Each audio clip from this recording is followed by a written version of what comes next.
Hello, everyone. Glad to have you in our session. We are really honored to be here. The topic we bring today is threat hunting with large language model, from discovering APT SAAIWC to tracking APTs with AI. Allow us to introduce ourselves first. I am Wang Hongfei, a security researcher from DBAPPSecurity, also a member of Yara lab. I'm interested in analyze automation and threat hunting. Hello everyone, I'm Dong, also from DBAPPSecurity and the Liaoning Lab. I'm interested in threat hunting and vulnerability discovery. Here is the main content for today. We will talk about how we hunt APT group SAAIWC and how we track APTs in large language model era. Let's begin our topic with motivation. First, look at the chart on the left. This shows the change in the number of rules our team has deployed, growing from a few hundred to over 15,000 now. Then look at the chart on the right. This shows the change in the number of disclosed groups over the years, which has grown from just over 100 initially to more than 600 now. In today's threat hunting, as more rules are deployed, the number of samples and events matched daily continues to grow, with groups being increasingly exposed. The number of entities needing tracking also rises. There is a growing demand for automation, and as large language model matures, we are exploring its integration into threat hunting. We will start by talking about an occasional application of large language model in our threat hunting, which helped us become the first team to disclose APT group SAAIWC. So, who is SAAIWC? We named this group SAAIWC because the string SAAIWC appeared in the mutex created by the malicious file they used. Also, this is a meaningless mutex. We find it very interesting because it contains the term AI in the middle. So we chose this name. The SAAIWC group is an APT group that we first disclosed in January 2023. This group primarily targets high-level entities in Southeast Asian countries such as Cambodia, Indonesia, Philippines, Vietnam, and others. The group's activities began in 2021, and its attack targets include military institutions, government departments, and non-profit organizations.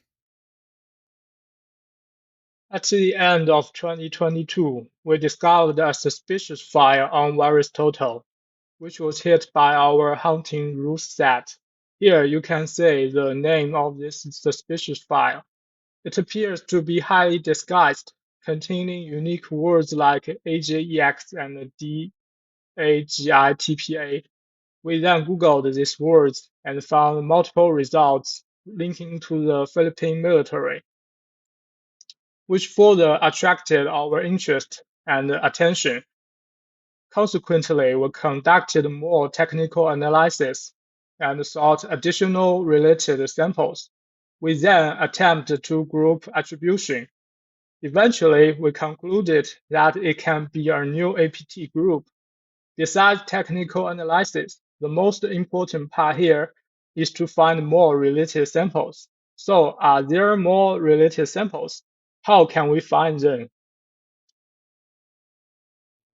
Following up on how we discovered more samples, we searched our database for files of the ISO type that were hit throughout 2022. We found a total of more than 40,000 files. So, is there any sample might be related to this threat actor among them? And then we attempted to search for keywords within the name of the ISO files.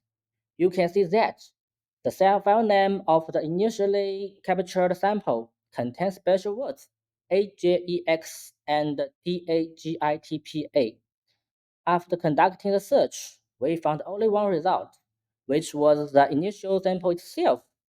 This seems not to work out well. Is there a new way to find them quickly and easily? As the large language model came into our view on that time, we thought that maybe it could make some difference. Let's look at an example first. We threw two file names to the ChatGPT and let it determine whether the two file names are similar. From the results it gave, you can clearly tell that the two file names are not similar.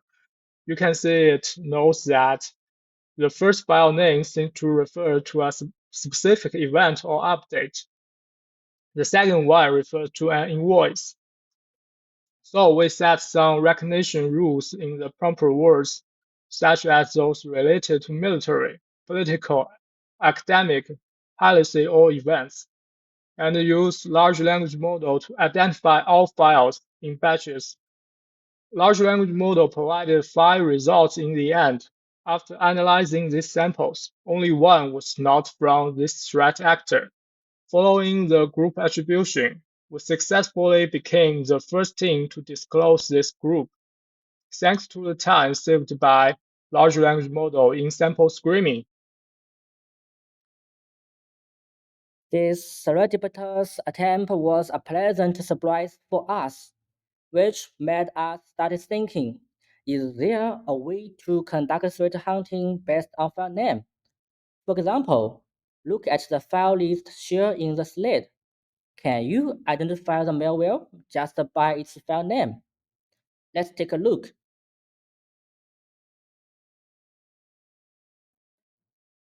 Okay, the fact is, they are all malware hit by our root set. Some of these are very obvious, while some have meaningless names. It seems that not all malware can be spotted just by its name. Also, there is a phishing sample from an APT group in this list. Can you guess which one is it? I will give you a hint. It comes from a Russian group.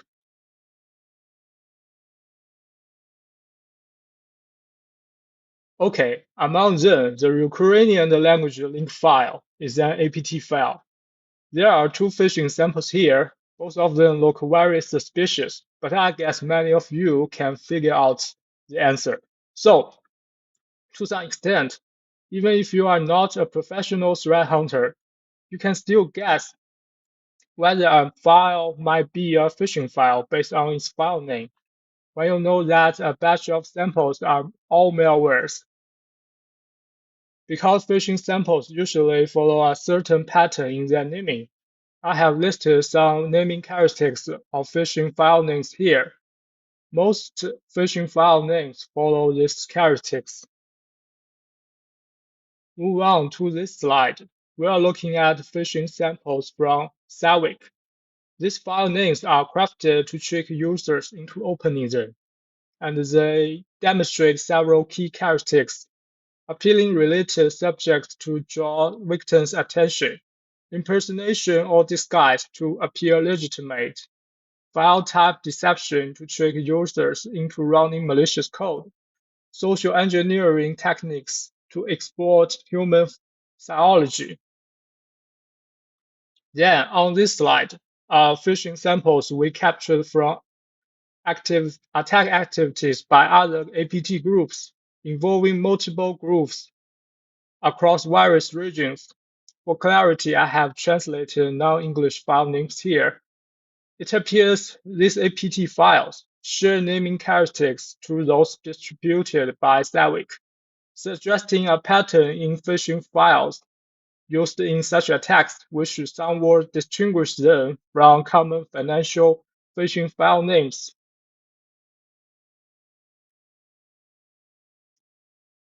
So we attempt to convert these characteristics into indicators and tune our model, ultimately implementing a real-time file name scoring system. for new samples entering our database, based on whether the file names could potentially originate from APT groups. We have prepared a demo for this. Let's take a look at this video clip of our name screen system. It runs in real time to analyze the file names of newly uploaded samples in the samples pool. We score them use a large language models to identify high priority samples. You can see that those marked in red with a score of 10 are highly recommended for attention, while scores of 8 and 9 are also worth noting. Also, there are some misses. Over 90% of highlight samples really comes from APTs. You can also see that the file hit can include different languages. This is one of the advantages of large language model, as their multilingual understanding capability allows them to understand sample file names in various languages. Also, you can adjust the prompt based on recent hot topics to capture samples of current interest. After file name hunting, we start to thinking, essentially, the file name is just one string contained in the sample, and samples usually contain a large number of strings. So, can we apply this to file strings? We tried combining all strings from a sample and processed them through a large language model to obtain an overall result. However, the results were not satisfactory. For samples containing a large number of encrypted strings, it could not provide a conclusive result.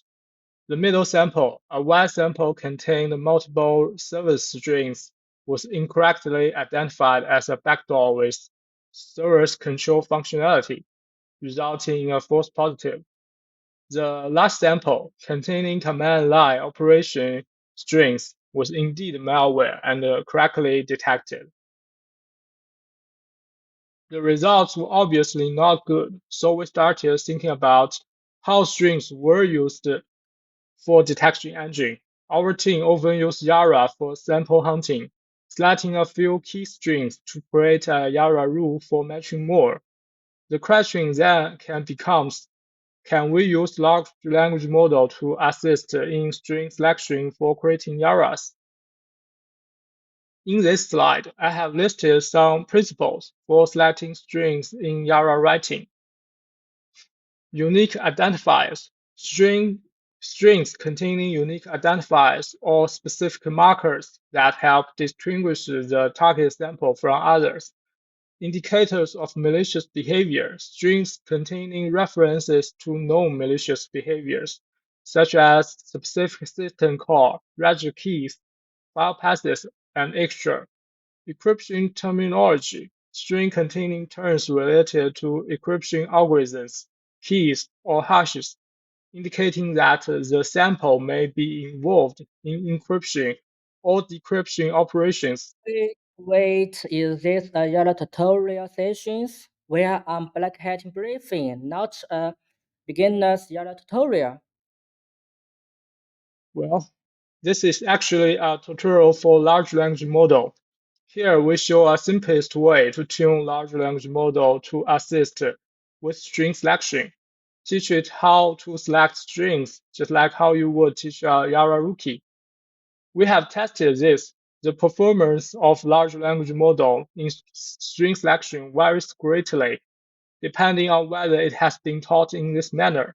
If you are not patient enough to provide, or if you are patient enough to provide more guidance, its effectiveness will improve significantly. Okay, great.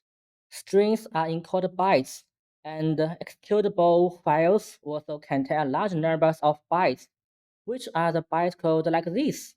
Then, how about adding bytecode? In addition to strings, Yara rules for executable files can also be based on bytecode matching. However, filtering bytecode features typically requires decompiling executable files to identify suspect code segments that can be used as features. If AI can understand the bytecode, and can the step also be automated? And can large language models understand the bytecode? Okay, on this slide is a simple test. We give the bytecode to large language model. You can see it can give the assembly code of this bytecode. So the answer to this question is definitely.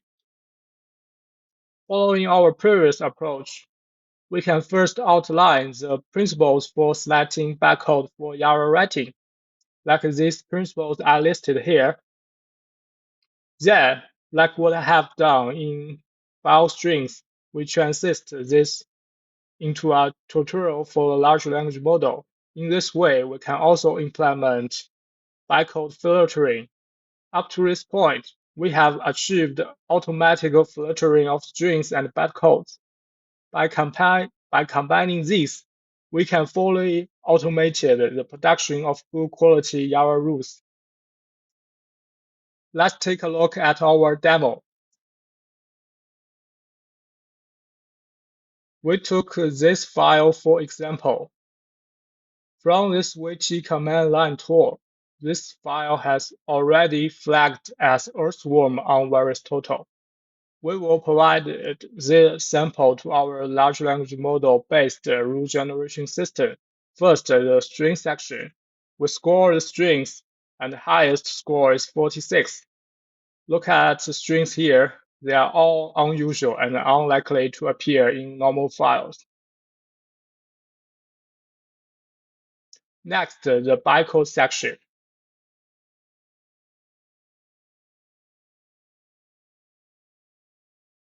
We also perform scoring.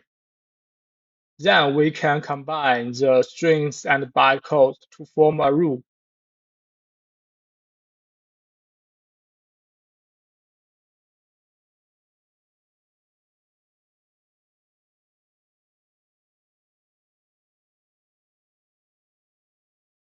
You can see this rule looks like well crafted and is fully automated. How about its effectiveness? We then used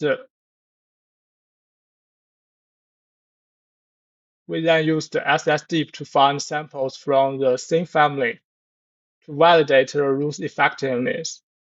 It turns out that the identified family samples were all correctly flagged by this rule.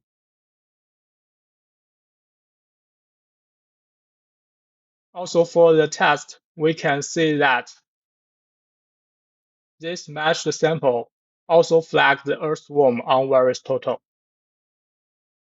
We have discussed file name hunting and used strings and bytecode combined with large language model to automatically generate Yara rules for hunting. These are all static detections, but what about hunting behavior? Let's take a look at the example in the slide. These are two samples from another group. One is old and the other is new. We extracted the process behavior in the sandbox. The one above is extracted from an old sample. We have written behavior rules for it, and this sample can be hit. But the sample below is newer. The sample has made slight changes, which made the original rules invalid and couldn't be detected. Therefore, we are thinking about how to identify it through large language model without changing the rules. We have tried using large language model to generate behavior rules, but the result is not very ideal. The upper symbol here is just used to bypass the original detection's rules. Such rules are easily rendered ineffective when encountering other samples, so the rules may not be effective. Let's think of other solutions. Based on previous experience, large language model is able to learn, understand, and make judgments. When it comes to behaviors, it should also have such abilities. Look at this example first. The above three are similar behaviors of different samples from this group. We feed them to large language model for learning, and then give the behavior of another sample to it for judgment. Result is large language model can recognize they are similar. Then we give it another test. The about three is the same, using a command line behavior from another group for it to judge. Result is large language model can recognize that they are not similar in this test. Therefore, we can say large language model has the ability to judge the similarities between behaviors. So what is useful for large language model? Let's first look at the dynamic part of the sandbox. The sandbox include process, event, API call, and more. But not everything is useful, such as regular behavior, very common behaviors. Only those are special can be useful. Based on our previous experience, we know that large language models can be used to filter special strings and special bytecodes. So they can similarly be used to filter special behaviors. Therefore, we can find an approach to hunt related behaviors of targeted sample. First, we can use a large language model to identify special behaviors in a sample sandbox result. Then we can employ the large language model to find similar behaviors in our sandbox database, thereby identifying samples with similar behaviors. Up to this point, file name hunting, string hunting, bytecode hunting, and behavior hunting are all feasible. This is also the threat hunting method our team is currently using. Okay, we come to the black hat sound bites part. These are our topic's takeaways. First, threat hunting is essentially about sifting through a vast amount of information, and the large language model can provide a whole new dimension. This is demonstrated in our briefing. In fact, in all tasks that require filtering through vast amounts of information, large language models can play a similar role.